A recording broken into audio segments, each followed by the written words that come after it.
Abba ya bonte dihe. Abba ya bonte dihe. Akam fedu gote. Abba ya bonte dihe. Abba ya bonte dihe. Kana de maga fote. Abba ya bonte dihe. Abba ya bonte dihe. Heaven to the wita. Abba ya bonte dihe. Abba ya bonte dihe. Well in no gorte vita. Abba ya bonte dihe. Abba ya bonte dihe. E mango goga hora. Abba ya bonte dihe.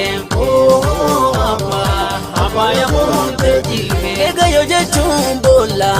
Abba ya bonte dihe. Abba ya bonte dihe. E ume. Abba ya bonte dihe. Abba ya bonte dihe. Eran samerga fume. Abba ya bonte dihe. Abba ya bonte dihe. Abba ya bonte dihe. Abba ya bonte dihe. Abba ya bonte dihe. Abba ya bonte dihe.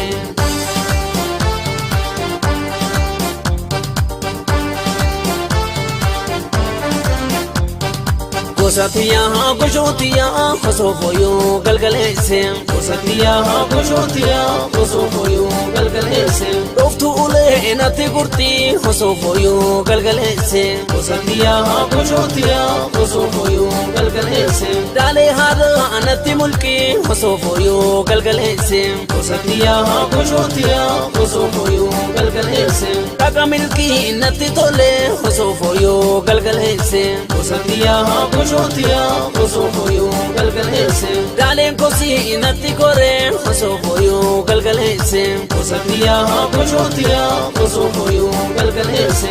Ilmonganya adubano da kosofoyo galgalese. Gosatiya goshotiya kosofoyo galgalese. Unagaya namagoda kosofoyo galgalese. Gosatiya goshotiya kosofoyo galgalese. Madani du rokubate kosofoyo galgalese. Gosatiya goshotiya kosofoyo galgalese. Funyamura walkamate kosofoyo galgalese. Gosatiya goshotiya kosofoyo galgalese.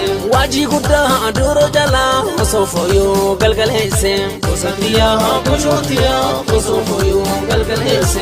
Maso guddo kesa gala kosofoyo galgalese. Gosatiya goshotiya kosofoyo galgalese. Arena he warayo. Arena he warayo. Umbarake kabugaro warayo. Arena he warayo. Silgaboya warigaro norayo. Arena he warayo. Edamano ambule shopa warayo. Arena he warayo. Loni miti kurasoka warayo. Arena he warayo.